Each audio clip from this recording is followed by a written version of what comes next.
So if you remember, this was the question uh, where we had the activities and the duration given to you.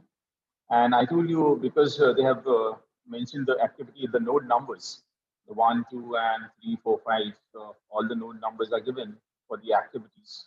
It becomes a bit easier for you to draw the network diagram. Okay, and we had drawn the network diagram as well, and this was the diagram which we had taken.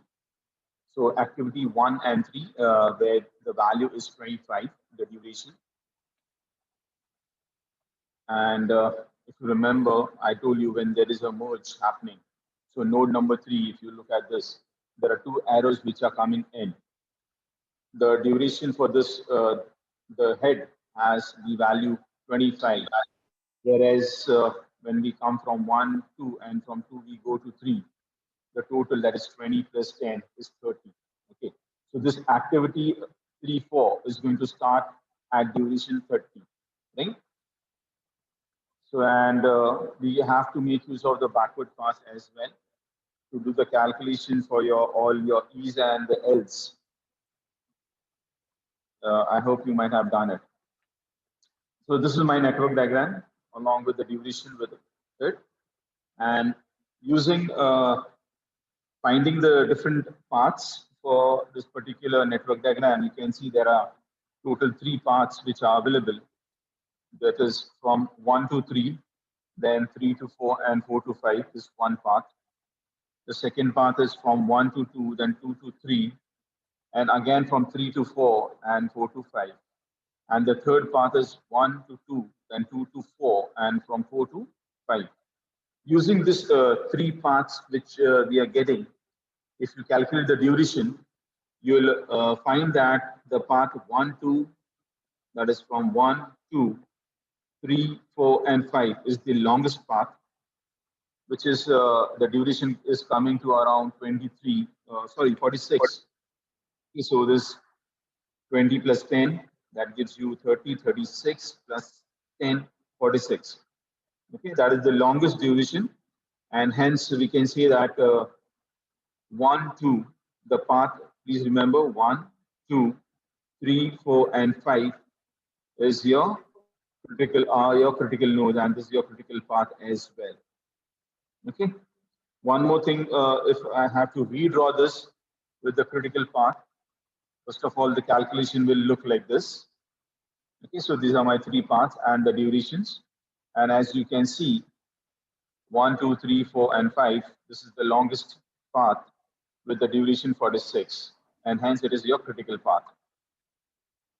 Okay, to redraw this network diagram, I have to draw it like this with the critical path in bold lines, the bold arrows you can see there.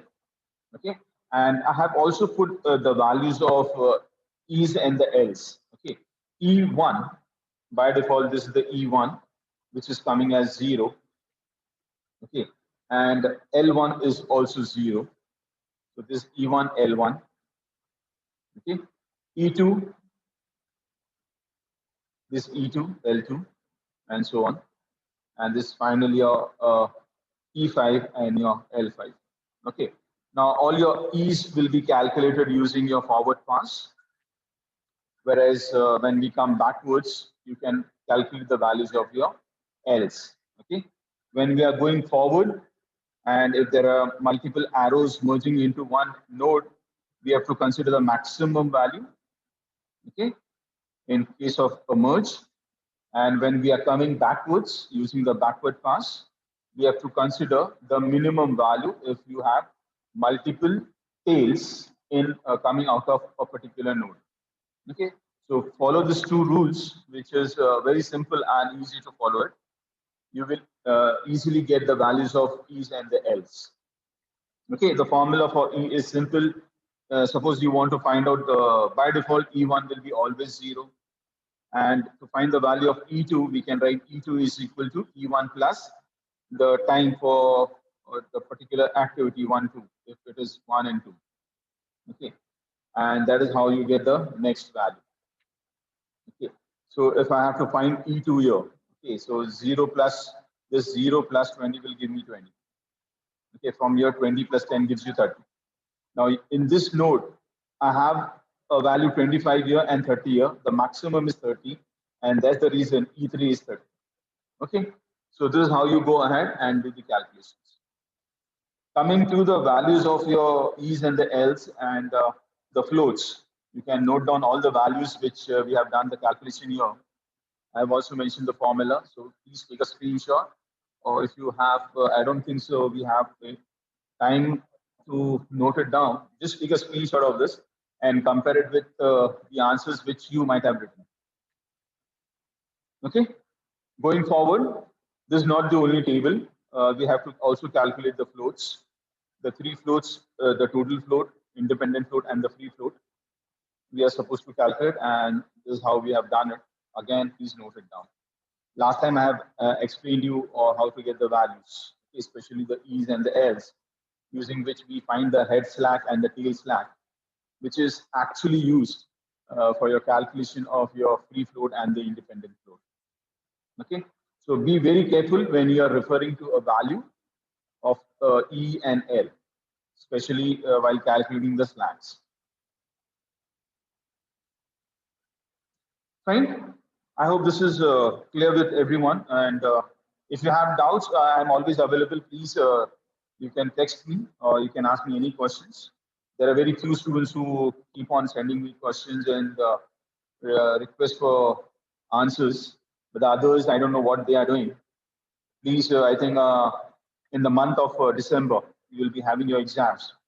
From 3rd December, you will be having the backlog exams. After the backlogs, might be the regular exam for your 3rd semester. Okay, so start preparing for all the syllabus, because I think maximum of the syllabus for different subjects are getting over. So get serious now and come back and start studying. Okay, let us go to the next topic, which is your PERT, and also known as your program evaluation and review technique. Now, as you have seen till date, I think whatever we have done, we have been using the critical path method to find the critical path, do the calculations of all the different types of floats and so on. And you might have noticed that while solving the using the critical path method, the project activity durations were given to you. That is, your Tij value was given to you, and it was considered that it is certainly known to you. But in actual practice, you'll find that the time is never fixed. The activity duration is never fixed, and it is uncertain. Okay, and taking this into consideration, your PERT actually believes that the time duration is uncertain. That is, it is probabilistic in nature. Whereas in CPM, as we were considering that it to be certain, that is deterministic in nature, you'll find that PERT uses three types of time estimates. Okay, to actually get the value of the expected time duration. So let us go ahead and check how this PERT system works. Okay, this review technique works. To start with, as I told you, PERT stands for your program evaluation and review technique, and it is probabilistic in nature. That means the time duration is not certain, and to get the expected time duration, we have to do the calculation based on three estimates. The three estimates which we are going to look into is, the first one is your optimistic time, which is denoted by A. Now, what do you mean by optimistic? Whenever we feel the given activity can be, completed without any problem as per the plan or as per the schedule which is already given in your plan, we say that we are very optimistic in nature. And one more thing, you'll find that the activity has the shortest or the smallest possible time. So we are very optimistic when we say, okay, we are going to complete this particular syllabus in, say, 2 months. Okay, we feel that when I claim this, I'm very optimistic that I'll be able to complete that syllabus in 2 months. But when we actually, practically doing it, and with experience of previous year and so on, I know that it might take around 2.5 months. So that value is nothing but your most likely time. Okay, so that is denoted by n. Okay, it is an activity which will take the most frequently if executed a number of times. So you can call it as an average value. Okay, average time. It is also known as your modal value of activity time. Okay, so this is something not very optimistic and not very pessimistic. And the pessimistic time is the third one, which might be the longest time, longest duration possible time for a particular activity. And it is because of uncertainty, and it is because of unfavorable condition. Might be the plans which we have thought of is not going as per that, and there are some problems in between. And to cater those problems, the time duration, gets extended. So these are the three, you can say, estimate times based on which we are actually going to get the expected time duration for the activity. Okay, and using these three values, we are going to do the calculation for all the activities which are there in a particular network diagram. There are some formulas based on which we are going to do the calculation. So let us check the calculation as well. One more thing, the values, the three estimates, that is your A, M, and B, that is optimistic time, most likely time, and the pessimistic time, are typically assumed to follow a beta probability distribution.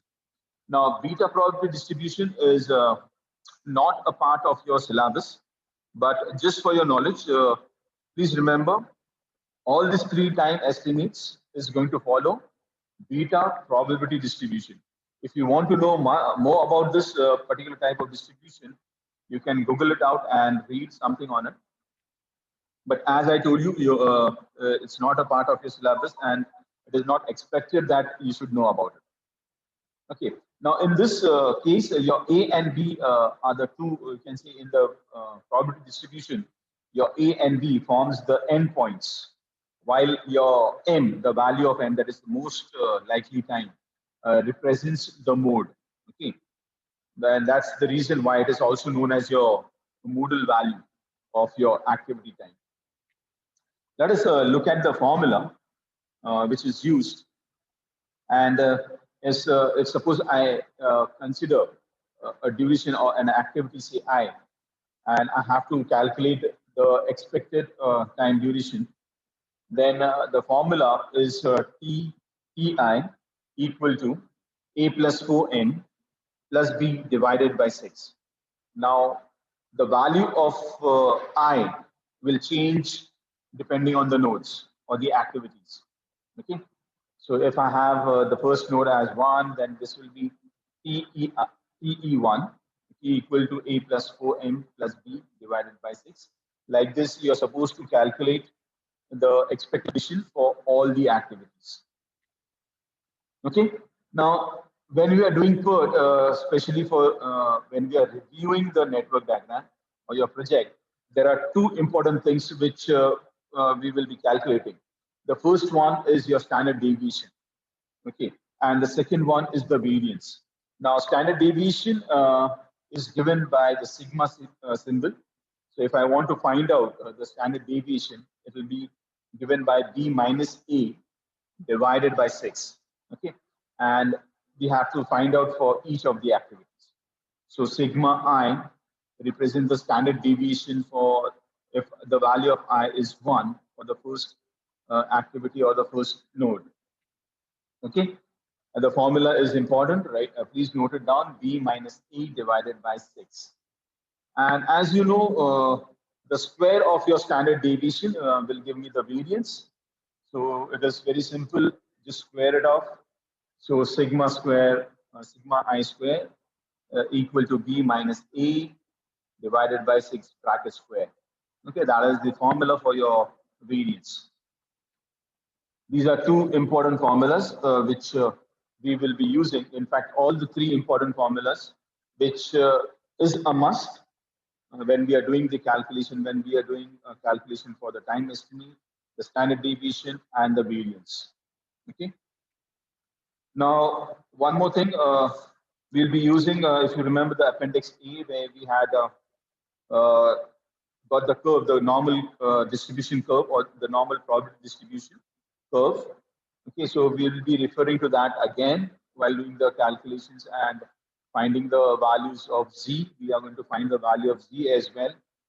Okay, so let us see some more things, the formulas.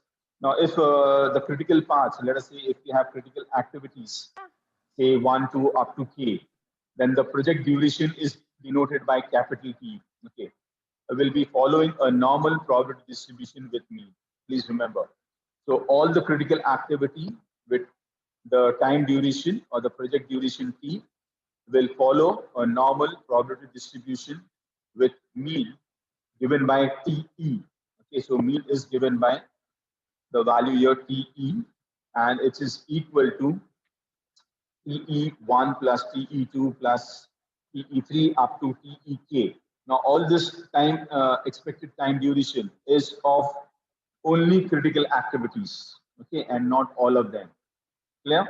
So when I'm saying 1, 2, 3, 4, I do not mean it is all the activities are falling on the critical part. Okay, so we have to consider the values of only activities which are critical and not the other activities. Okay, so the value of TE is given by sigma. The value of I will start with 1 up to K. Okay, and it's the summation of TEI. Okay. Next is the variance. The variance is given by sigma as T square, okay, which is equal to sigma 1 square plus sigma 2 square and all. Again, this is the variances of your critical activities.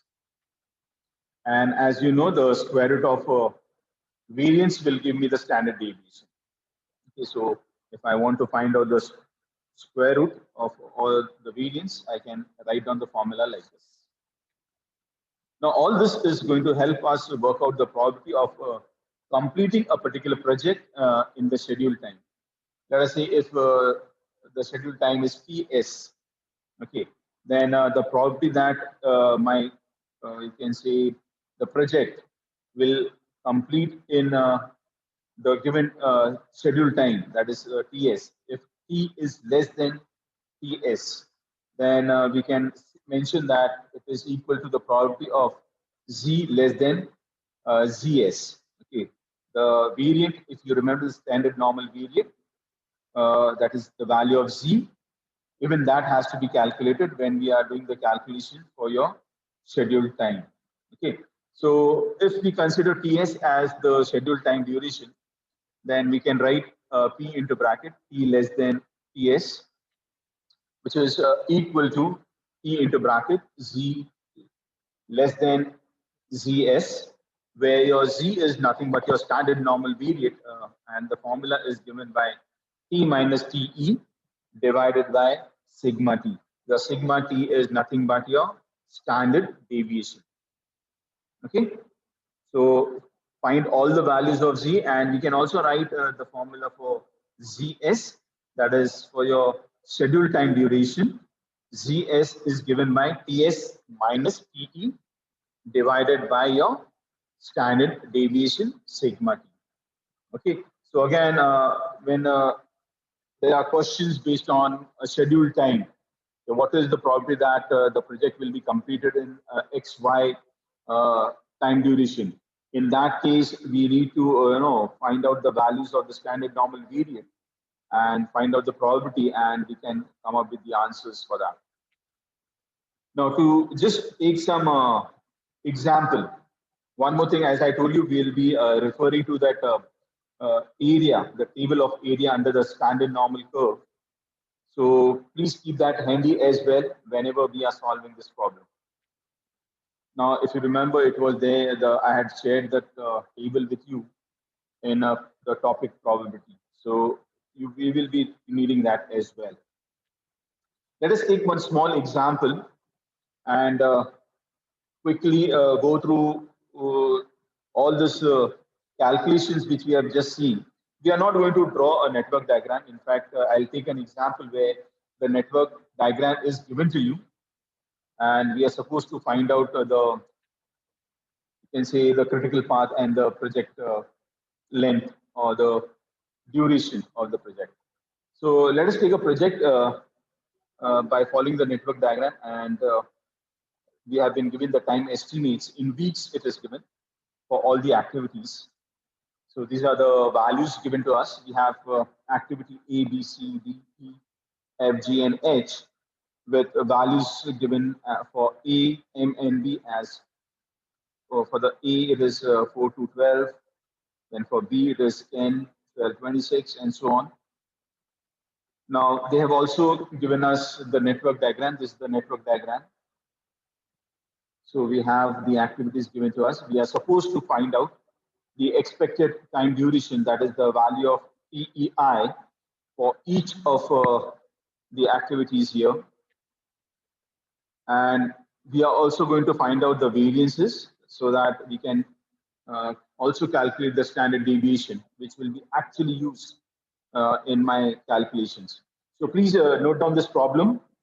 I think you might have taken down the screenshot. So let me go ahead and show you the questions. What are the questions? First of all, we are supposed to find the critical path and the expected project length, or you can call it as duration, the project duration. Then find the probability that the project is completed 2 weeks before the expected time.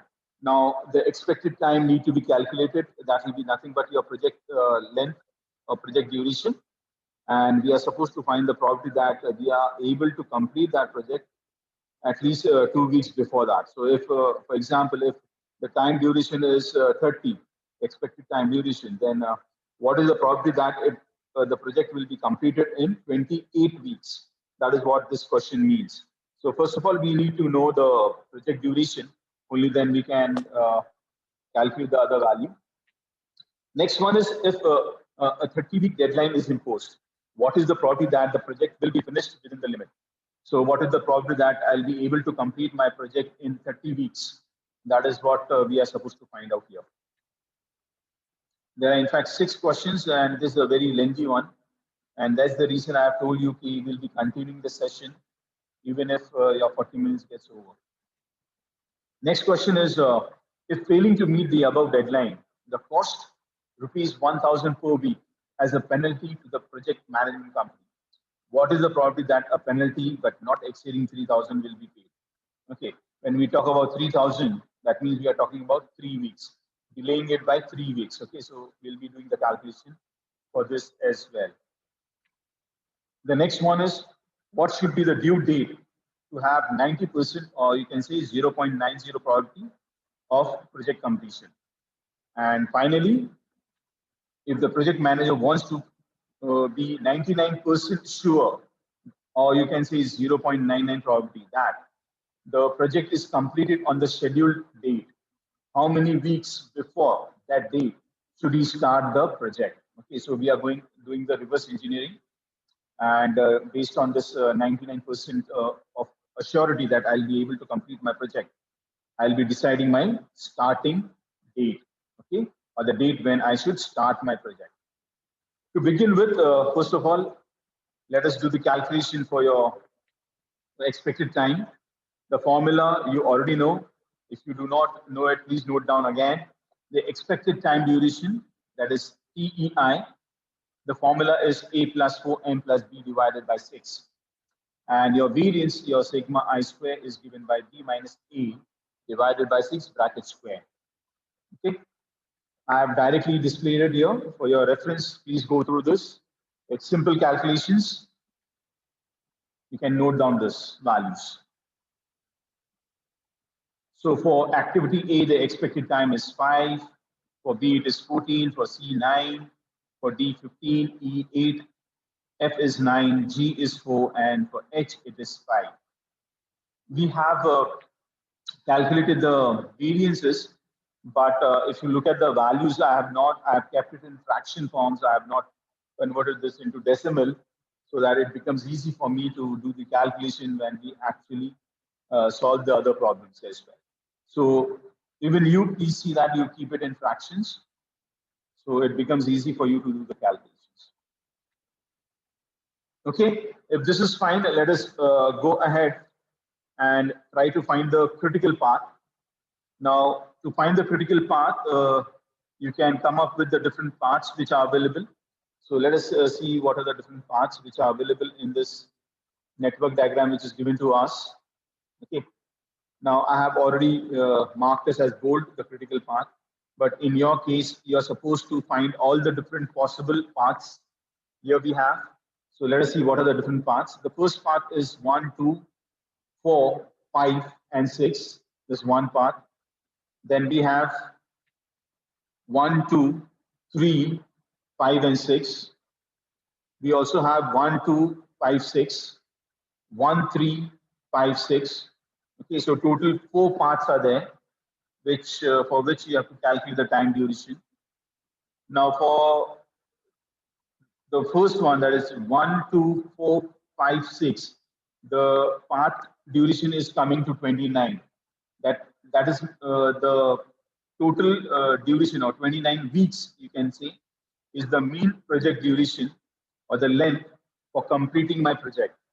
So the value of TE is coming to 29 weeks. Okay. So if you do this calculation, here's my table here. The first part, 1, 2, 4, 5, 6 gives you the value 29, and that is nothing but my expected time duration for the project, or you can call it as TE, expected time for completion of the project. Now, using the variances also from the table which we have gotten in the previous slide, let us calculate the total variance as well. So if I do the calculation for the variance, it is coming to 6. So consider only the variances of critical activities and not all the activities. So we have the variance for A plus the variance for D plus the variance for G and H. And please remember, these are the values, the fractions which we have already calculated.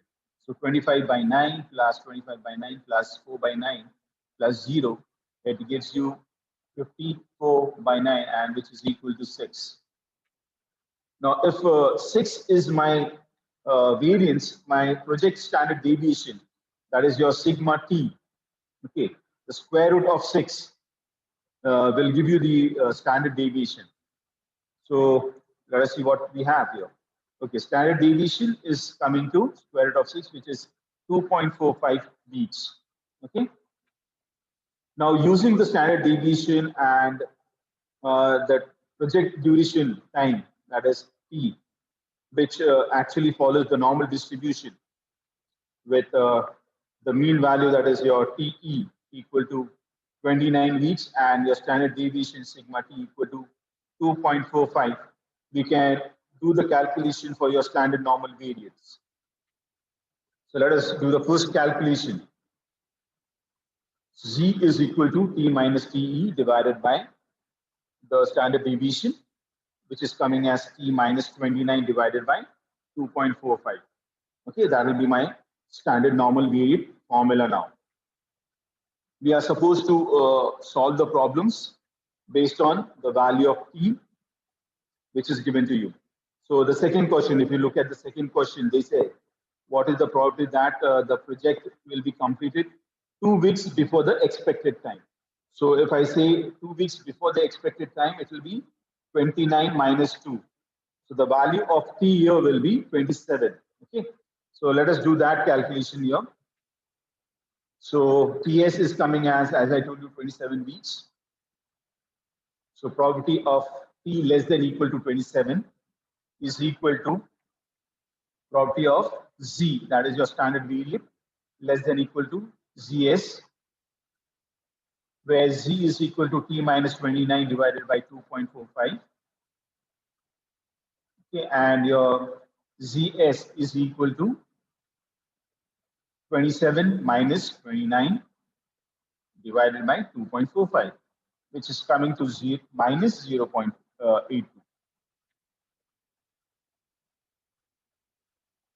Okay. Now, if I rewrite this whole thing, I can write this equation equal to probability equal to P into bracket Z less than equal to minus 0.82. Okay, that can be written here, which is equal to P into bracket Z greater than, sorry, this is wrong here. This has to be greater than, excuse me, this one. This is not less than, so this is greater than equal to. So let me insert this back here, greater than equal to. Okay. And because we are changing the sign, your minus sign is becoming positive, so your greater than sign or the less than sign will change, interchange it. So when I have P into bracket Z less than equal to minus 0.82, when I change the sign, it will be Z greater than equal to 0.82. Okay, by using the symmetry of standard normal curve, if you remember. Now, this can be written if it is greater than 0.82, that means it is more than, it is covering one half of the curve, which is 0.5. Okay, and you have one particular half beyond that. Okay, and because it was negative, I'm going to perform the subtraction part here. So you can write this further as 0.5 minus P into bracket 0 less than equal to Z less than equal to 0.82. Okay, and which will give me 0.207. Now this value, that is 0.2930, will come from the standard normal curve, the table, refer to that table, and you should get this value, 0.2930.